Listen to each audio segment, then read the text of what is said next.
shouldn't surprise anybody, but Microsoft did confirm that it will hold its annual Xbox Game Showcase on June 7th. What is news, however, is what the direct game is, the thing that's going to get like a 20, 30 minute, whatever, extra long, dedicated showcase immediately after the main Xbox showcase. In years past, we've had Starfield, we've had Black Ops 6, we've had, last year was Outer Worlds 2. Mm-hmm. This year, it will be Gears of War E-Day. Miranda, I imagine this pleases you. Very much. I'm so excited. I hope that means they'll let us go hands-on there too, because, at least we'll be there for, or in the area for other events happening. So I am so stoked to see more of our sweet baby boys. I'm calling that because they're basically babies in this. It's like, you're so young. Yeah. Little Marcus, little Dom. Not that little, but, still pretty big. Still very buff. I'm really excited because I just got the ebook for Gears of War Asphalt Fields. So I'm trying to kind of get back into the earlier lore of Gears and just sort of seeing how that all ties in with everything else. The timeline. Miranda, I think you and I are two of the primary torchbearers for Gears 4 and 5. You and I both love them. And yeah, I just have every bit of confidence in the coalition in this one with how well a job I think they did on the campaigns for 4 and 5. And now going back to Emergence Day, doing a prequel, getting the band back together, as it were. It's just it's going to be so good. So Microsoft posted on their social media saying Sunday, June 7th is locked in. Microsoft, this was from Asha Sharma, actually. That was on her account. Along with the confirmation time, usual 10 a.m. Pacific, 1 p.m. Eastern on that Sunday, June 7th. We, of course, will have everything for you live on IGN. We'll have the 30-minute pre-show with the three of us. We'll have the hour-long post-show immediately following with the three of us. We'll all be there in LA. By the way, at IGN Live, as we've been the last couple of years. So if you want to come on out to LA or you're going to be in LA, come hang with us in person, watch the Xbox showcase with your fellow Xbox fans there. It's a fun community experience, but that is coming up, so you can mark your calendar.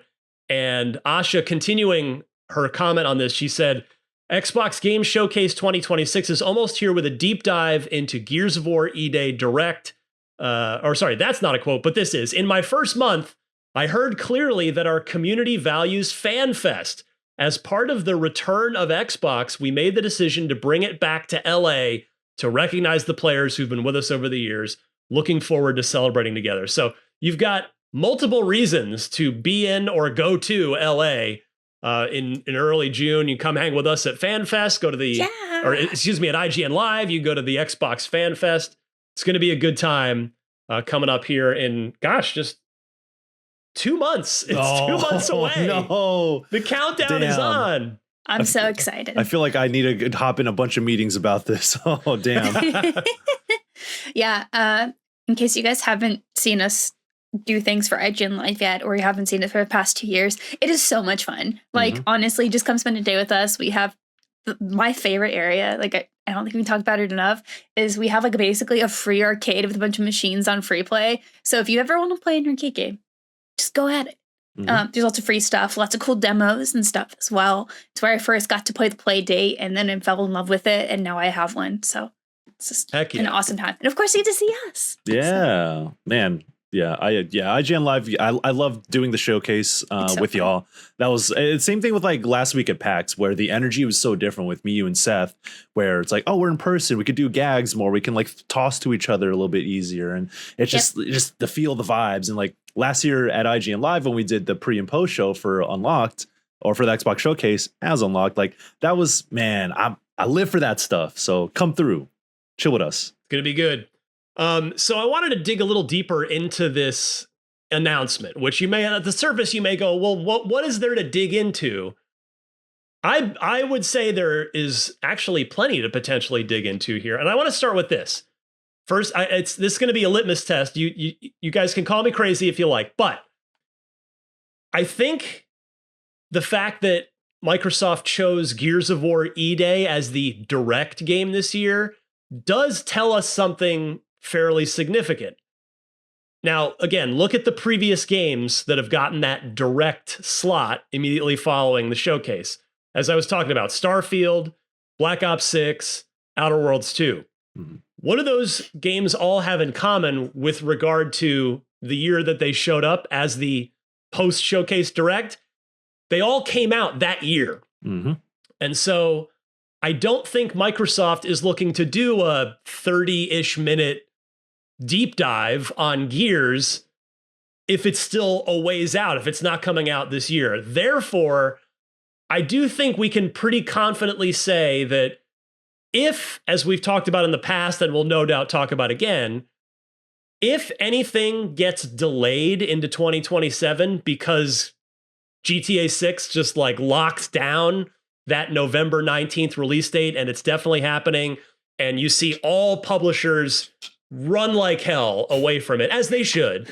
Yeah. But if that solidifies, and if GTA is shipping this year, this tells me that Gears of War is coming out this year, and thus is not going to be the game that, well, if Microsoft delays anything, it's not going to be Gears. And I think it also tells us, Miranda, tell me if you agree here, as our resident Gears superfan, it pretty much means that Gears E-Day will be out at the latest by mid-October, with GTA scheduled for mid-November. What do you say? I would say mid or late October.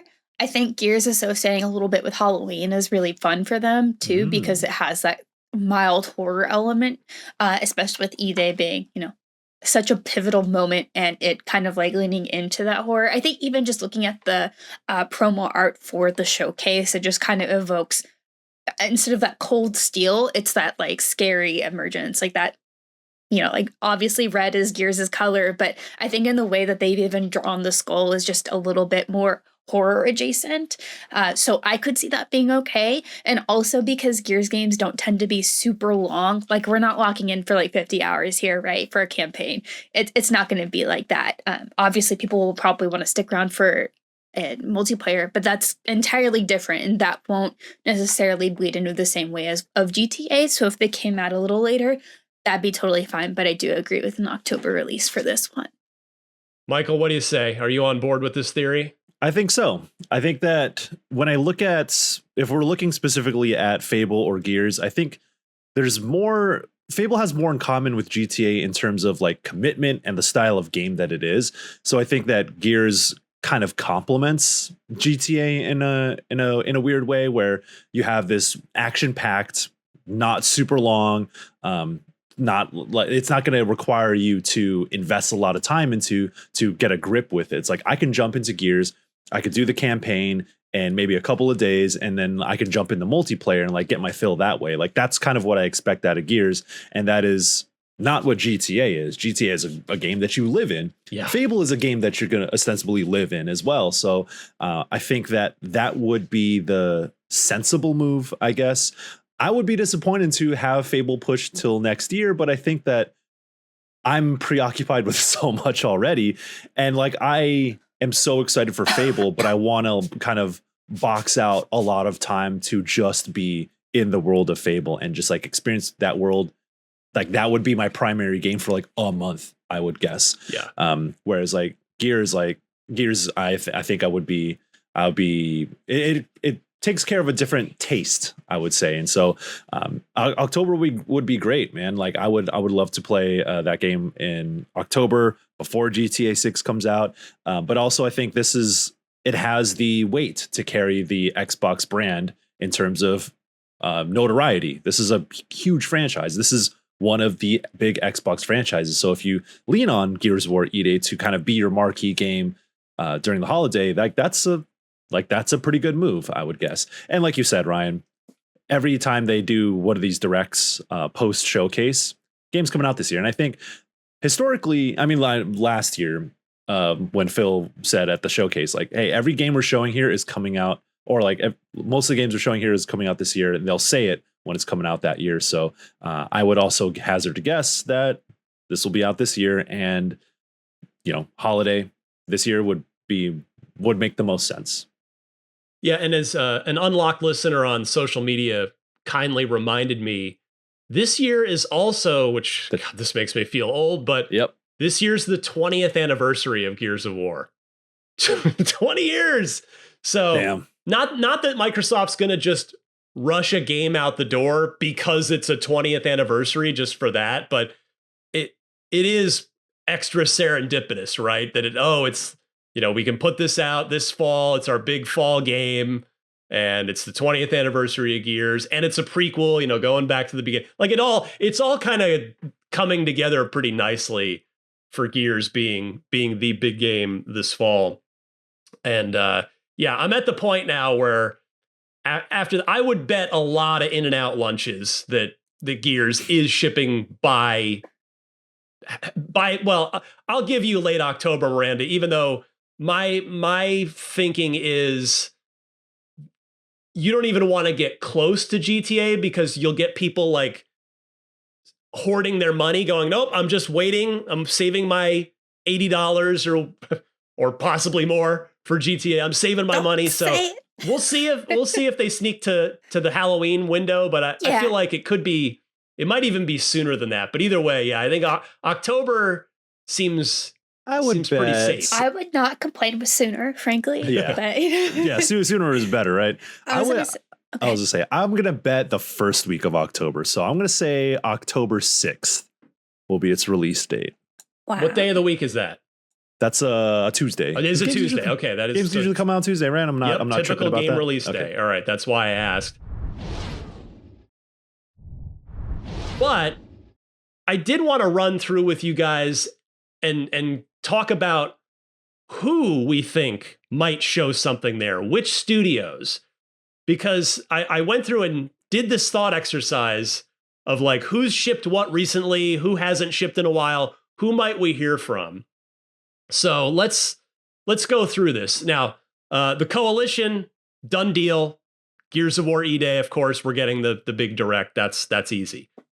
Compulsion, they just shipped South of Midnight a year ago, and in fact, just shipped the PS5 version of that this week. Double Fine, you guys talked about Kiln, but Michael, you figure they probably have another, like maybe bigger Tim Schafer directed project cooking as well?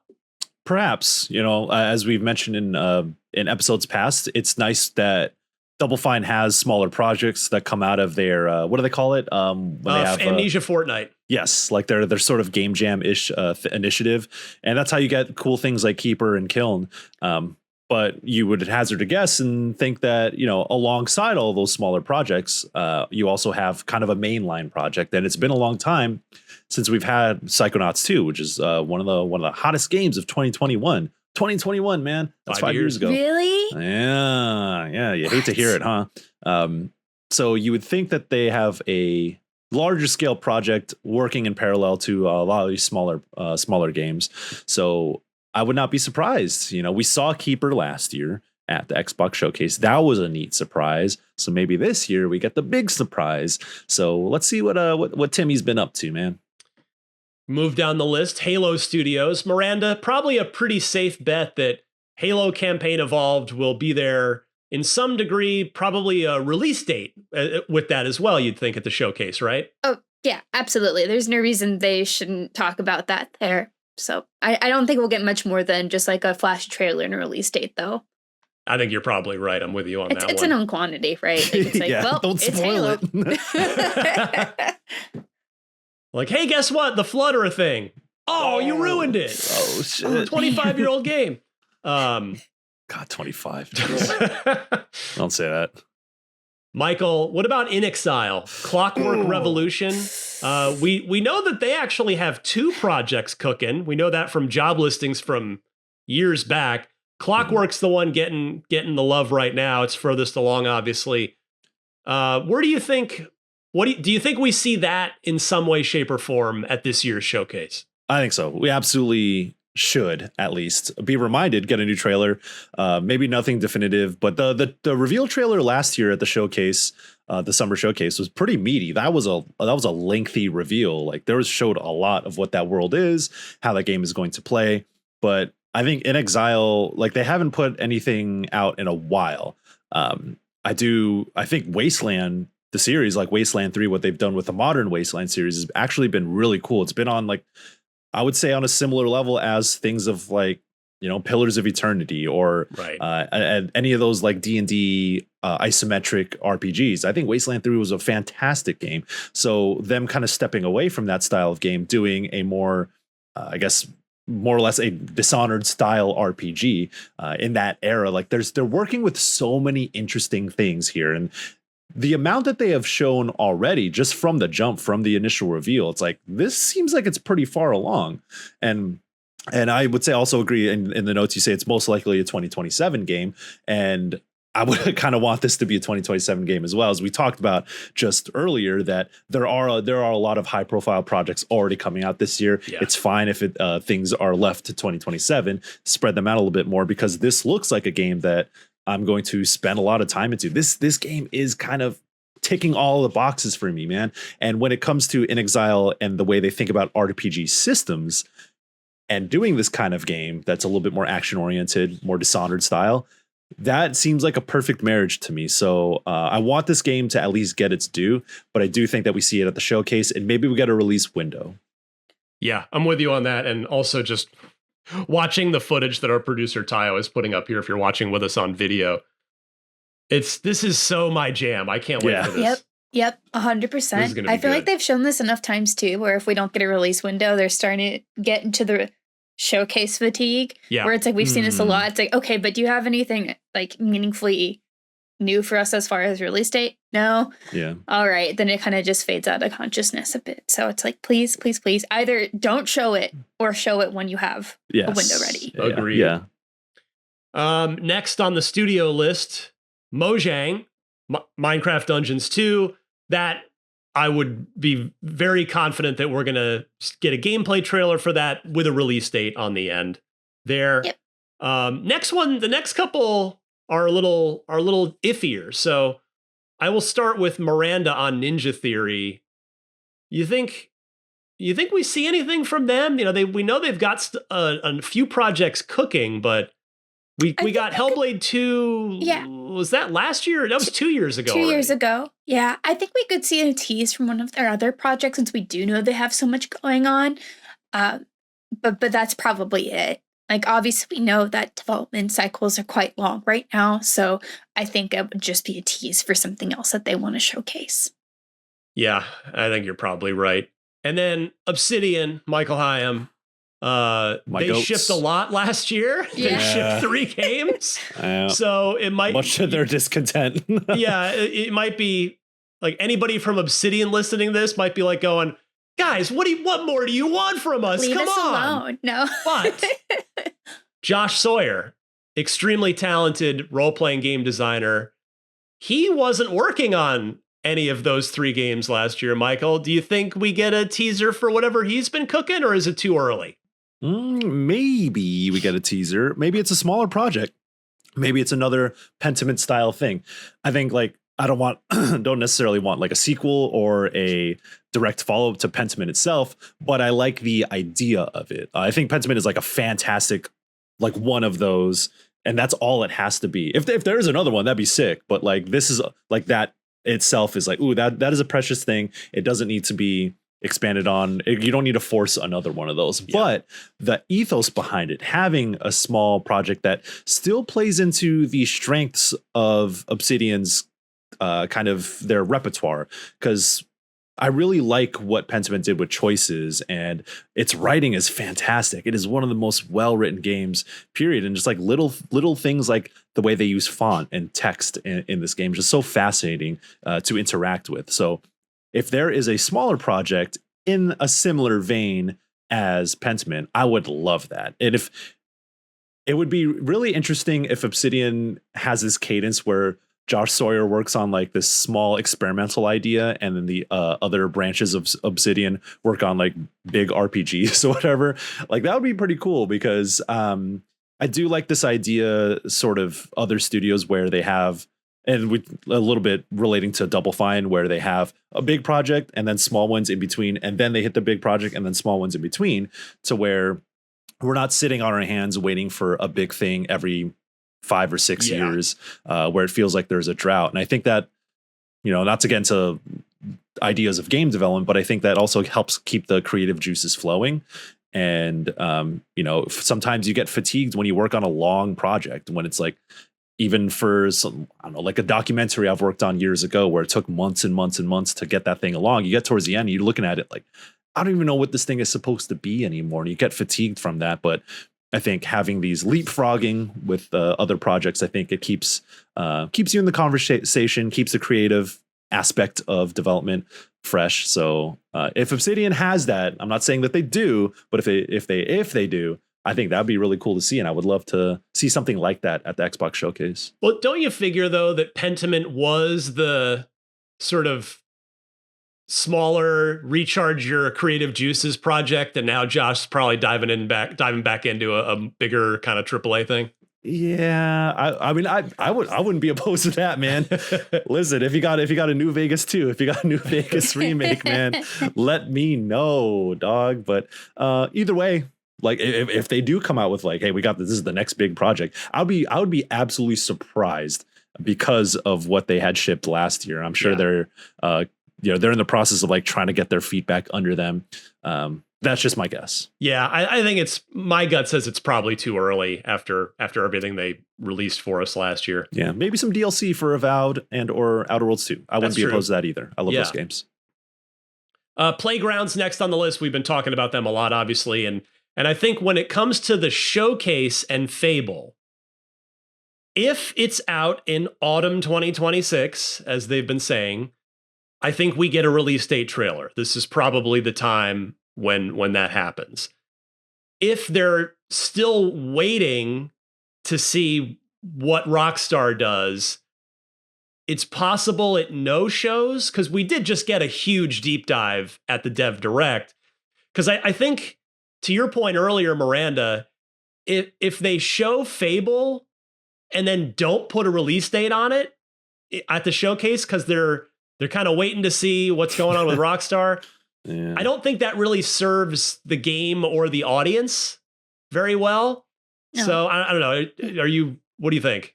No, I completely agree. I think that's part of the problem, is like when we see something of a showcase, you either want to see something like a meaningful update or deep dive from a thing that had maybe been teased previously. But if you keep seeing deep dives, it's like, all right, I've seen this game like a million times. Like I was saying before, it's like you can kind of get fatigued. It's like, this game seriously still not out yet, which maybe is not necessarily the feeling around Fable, but I feel it'd be better to let that team focus on game stuff rather than having to worry about promotional things for showcases if they don't have anything meaningful to announce yet.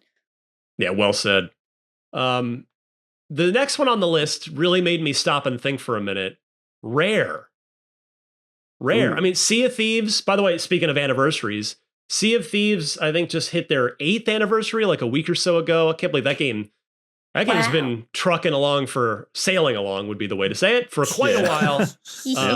Still, as a quick side note, one of my all-time favorite first hands-on memories of any game ever. Miranda, were you in that group, that initial? I was not, unfortunately, but we did get to play eventually. Yeah. And that was fun. I can't remember who that was with, what group that was. Alana, and I don't remember who else. Yeah, but man, that was just the initial demo of that game, which was effectively 4v4, where on the ocean, where each of you crewing a ship and trying to sink the other one. But yeah, Sea of Thieves continues to sail along. But is there another project at Rare is the question. I had to look this up. Wait, when was Everwild canceled again? Only last year. Yeah. So that's all still pretty fresh. I mean, so Michael, is it maybe too early for any new project announcement from Rare? Maybe. And like, now, since we're on the topic of Rare, it also reminds me of Perfect Dark. Of course, Perfect Dark was handled by a completely different studio, right? The Initiative, or what was the Initiative, right? But that also got me thinking, like, maybe, hopefully, folks have learned their lesson about announcing projects too early. This is something I talked about with Todd Howard, where he was like, "Yeah, I don't want to announce projects earlier than I have to. He wants to condense the time from reveal to when someone can actually play it." And you think about Elder Scrolls 6 being the worst offender, and him saying that, I think that speaks volumes. You'd be like, yeah, we know we shouldn't have done that, but of course, business reasons surrounding that kind of force their hand in that sense. Like, he's not going to say it out loud, but we all know that that's why they showed Elder Scrolls 6 so early when they didn't even have that game playable at the time. That was still in pre-production, but I think we've gotten to the point where publishers also hopefully have learned this lesson of like announcing something way too early, because they have no.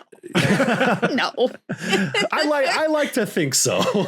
But yeah, I think that it's just so risky, because I know when you hear about game development internally, there's a lot of projects that just get canceled before they're even announced, because that's just like the nature of creative fields, is where like you have all these ideas, they get into pre-production, then you realize like, actually, we don't want to do this anymore, or this is not the best move. And you kind of get stuck in a hole if you announce too early. It's like, okay, well, now we feel like we have an obligation to see this through. And you set expectations for the wrong reasons. And I hopefully publishers and developers kind of are able to understand that. So if Rare does have something cooking, I don't think it's far along, and it would be, if it's not far along, it'd be unwise to talk about it so soon. It's just it's a bummer that Everwild just didn't pan out, man. Like, but I don't know, if we do see something from Rare, that'd be crazy. Miranda, you're saying that publishers haven't learned their lesson, and I believe the definition of insanity is doing the same thing over and over and expecting. Okay, boss. Are you saying publishers are insane?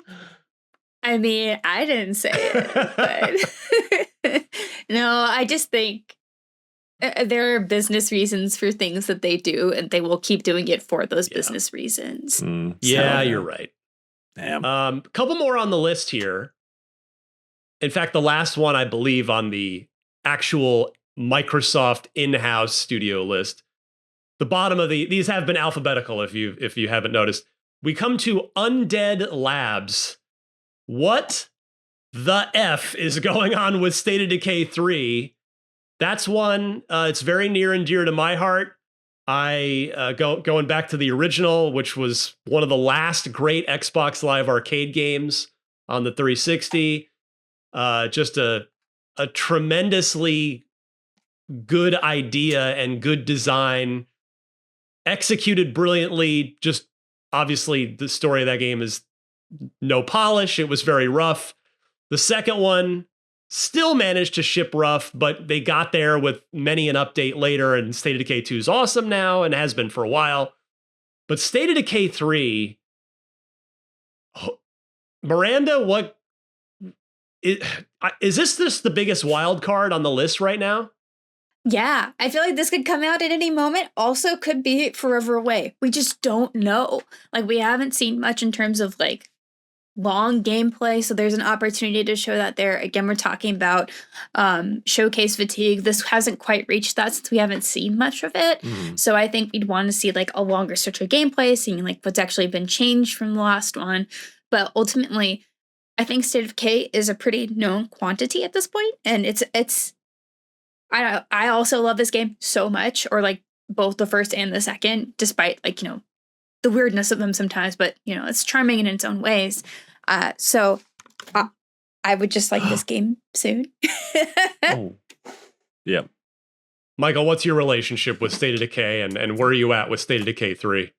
State of Decay 2, I thought was a fantastic game. I don't mind like the rough around the edges type stuff. So long as that the ideas are there, and the execution is like well enough. But I also think that State of Decay 3, if it's still happening, it's going to come out at an interesting time, because I think it has the potential to be even bigger than what 2 was. It comes out at a time where we've learned, hopefully we've learned a lot about why live service games die or succeed. And State of Decay 3 could be Xbox's big live service win. It has the potential for that based on what we know about State of Decay 2, how it like grew a dedicated fan base, how that was like fundamentally like a really good game. So I feel like it comes out at a very interesting time where it could be the game that people come back for on Xbox in a similar way that Fallout 76 is for a certain crowd, the way Sea of Thieves was for many, many years. So I think there's an appetite for it, but it has to be executed in the right way. It has to establish itself as to like why this is a game that people want to continually come back to. So high risk, high reward in that sense. If you find success, it's going to be a big success. But if you fall by the wayside, unfortunately, people are like, "Hey, we're gonna shut this down in a couple weeks." You never want to see that, and I think that there's enough goodwill behind the State of Decay name, and I think for Xbox specifically, there is an appetite for it. I just had a strange thought that I'm just going to throw out and let you guys react to. State of Decay 3 was announced when Microsoft was still doing exclusives on their own platform. And so where I'm going with this is that since that's not the case, I guess, unless Asha changes it again. So depending on where that shakes out, if that game is coming to PlayStation 5, do you consider rebranding it as just State of Decay, like a reboot, versus throwing a third game in a series out at your very large PlayStation audience when they, by definition, have not played the first two? Like, Miranda, you get where I'm going here? No, yeah, that's a great idea, honestly, because there's no, the sequential order doesn't really matter for State of Decay. Like, you just go in, new environment, some updated mechanics, have a great time, go kill some zombies and make some friends. So I think them doing maybe some sort of subhead instead would just make more sense of like the region or area or something could be enough of a descriptor to say this is a different game. Michael, if you put your marketing hat on, does that make any sense? Yeah, I would think so. I don't think they would lose anything from just calling it State of Decay. That's it, or calling it like State of Decay with a subtitle or something like that. Like it's also an opportunity to not rebrand, but put themselves out there in a different way. And I think they would. Yeah, they wouldn't lose anything. They could chop off the 3. It's going to be fine, especially if they go multi-plat. Like, unfortunately, sometimes putting a number at the end scares people off, even though we kind of know that. Like Miranda said, the sequential order doesn't really matter for this kind of game. So listen, that'd be cool. It scares people off like me when I was a child because I never wanted to play Final Fantasy because I was scared because there's so many of them. And I was like, how am I possibly going to be able to get all of these games and play them? I didn't know, but I was a kid. So I started playing Kingdom Hearts instead. So that's just a lesson from little Miranda who did not understand. Which, funny enough, Kingdom Hearts finally comes to Xbox with 3. And it's like, I started playing that and I was like, I have no idea. None of this makes sense because I haven't played the first 2. Yep. That wouldn't be a problem with State of Decay. But yeah, I think the point stands. Yeah, maybe if it's going to be a multi-platform game, whenever State of Decay 3 finally comes out, maybe it ends up losing the 3 on the title by the time it hits the market. So, all right. A couple other studios to go over. I've realized this segment is now taking up the whole podcast, which is fine. Yeah. Arcane. Michael, is it too early to see something from Marvel's Blade? Probably. I mean, they said it themselves when it was first revealed. That 2 years ago? It wasn't last year, was it? It was 2 years ago at TGA. Was I in the audience during the time? I think it was. Wow. Damn, I can't remember, but it's been some time. And at the time they were like, yeah, this is not far along at all. So like, don't be out the edge of your seat waiting for this thing because it's going to be a while since till we're going to see it. I think Jacob Akopoulos also just said that himself. Studio head for Arcane said that. So maybe we'll get a teaser to remind people that it exists, because I think with the closure of, was it Arcane Austin? Yeah. Like, I think there's a lot of doubts about the studio's viability, which is unfortunate because Arcane is one of my favorite modern developers, dude. Like, coming from the Deus Ex lineage, like Harvey Smith and that lineage means so much to me. And it was heartbreaking. I'm never going to forgive Xbox for what they did to Arcane Austin, man. So they better do right by what's left of Arcane.